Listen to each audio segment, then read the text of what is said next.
Hello, my name is Matthew Deutsch. I'm a professional business plan writer. I've been developing business plans for the past 20 years as of this year. And this is my first foray into developing a sort of a video series to discuss businesses that I really like and ones that I've seen that are low risk and can be successful pretty quickly. And today I'm going to talk about pack and ship stores. Of all the types of retail businesses that people come to me and ask to write a business plan for, this one's one of my absolute favorites. There's so many benefits to it. It's a low cost business. You don't need that much in regards to furniture, fixtures, and equipment. The inventory typically just consists of corrugated boxes, those styrofoam packing peanuts and tape, and they are in demand pretty much, in every major city, in any small town. These services are continually needed by people that are shipping things to friends and family. And, with the rise of e-commerce, there are so many small retailers that send things out through these types of facilities throughout the country and internationally. One of the other benefits to these businesses is that they're able to produce not only substantial income from shipping parcels out, but also from packaging services, notary services, mailbox rentals, as well as a number of other ancillary services like copying and sign development. There are numerous ways that these businesses are able to make the most of their retail space.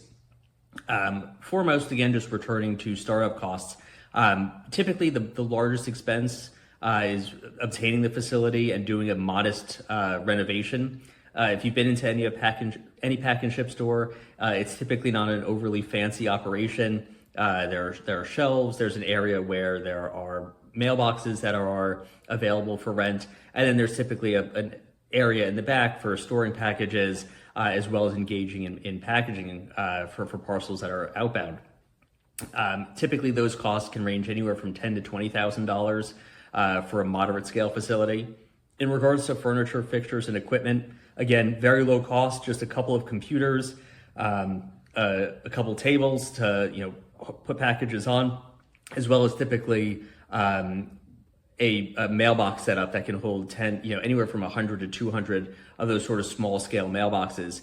That's actually one of the biggest selling points of why I like pack and ship stores from an entrepreneurial standpoint, is that those mailboxes generate highly recurring streams of revenue. Once fulfilled, if you have a moderate sized pack and ship store that has 200 of those little mailboxes and you're charging $20 a month, once you hit capacity, you're generating close to $4,000 a month of passive income. In many cases, I've seen that that rental income alone covers pretty much the entirety of the rent and utility costs. So anything after that is pretty much, pure profit once expenses are accounted for things like shipping and packaging. One of the other benefits is that even though the shipping services typically do not carry very substantial contribution margins, packaging services do. A lot of times people will come in and have something that's completely unpacked, and generally speaking, that can be anywhere from 25% to 50% of the total shipping cost. Is just to have an individual at the store properly package it and ship it. There are also additional revenue centers, such as offering insurance, which is typically done in tandem with the carriers that you work with as an additional revenue stream. I'm just gonna check my notes real quick because I have some other things I'm gonna mention.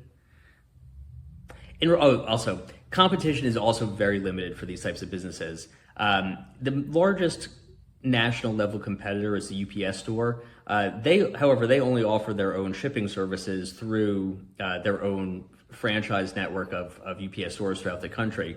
Independent pack and ship stores are able to benefit by providing shipping services through DHL, FedEx, UPS, as well as the United States Postal Service.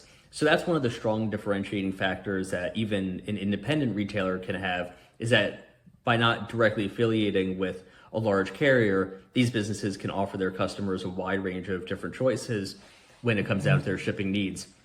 Additionally, some carriers, don't handle certain areas, especially as it relates to international shipping. DHL is very popular, but they don't maintain their own network of stores. So independent retailers are able to more effectively engage in international shipping to a certain extent by offering access to a wide range of carriers.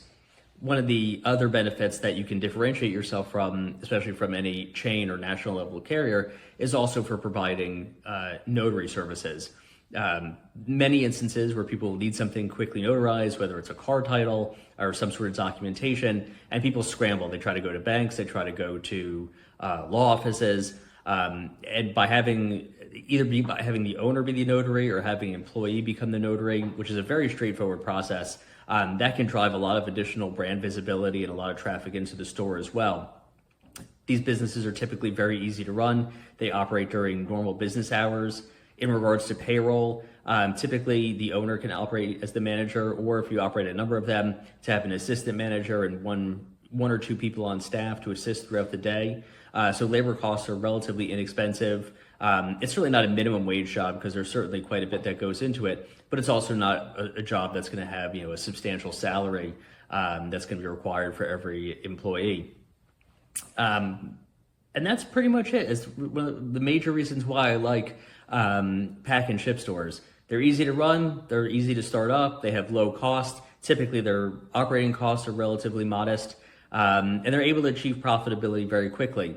One of the other nice things is that these types of services are typically in demand at all times. Even during economic recessions, people are still going to need going to ship packages to friends and family members. Businesses are always going to need to send something out. Additionally, I think I forgot to touch on this, vast majority of pack and ship stores also lease copiers as well as sign printing equipment.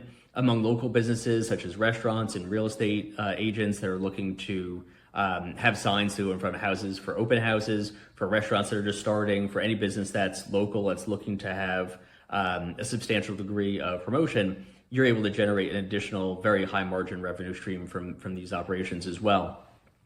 And for those reasons, it's one of the, for all of those reasons, that's one of the ways that I find that pack and ship stores are a very good and sound investment from a startup business standpoint. On a closing note, this is my first video, as you may have noticed, in regards to the video series that I'm starting, just in regards to discussing different types of businesses I've encountered. Certainly there'll be some minimal promotion of my business. The name of my company is Deutsch & Thomas. And again, we are a professional business plan writing firm. We have been in operation for the past 20 years. If you need a business plan for a pack and ship store or any other business, please feel free to click on the link below. That'll take you right to our website. We have tons of samples of both business plans and pitch decks that you can take a look at. All of the work that we do is done specifically for the needs of each client, and we can work with you throughout the entirety of the process, whether it's a business plan for just general business planning purposes, or if you're looking to raise capital through an SBA loan, a conventional business loan, or in tandem with private investors. Beyond pack and ship stores, we've handled pretty much every industry imaginable. As of last month, I think we crossed the 4,800 business plan line in terms of clients we've worked with in the past. And among those clients who've gotten back to us, they've confirmed that we've assisted them in raising about $995 million of capital over the past 20 years. Thank you again for taking a look. There'll certainly be more videos regarding other types of businesses moving forward. And again, if you're in need of any type of business planning services, please feel free to visit our website. Thank you. Take care.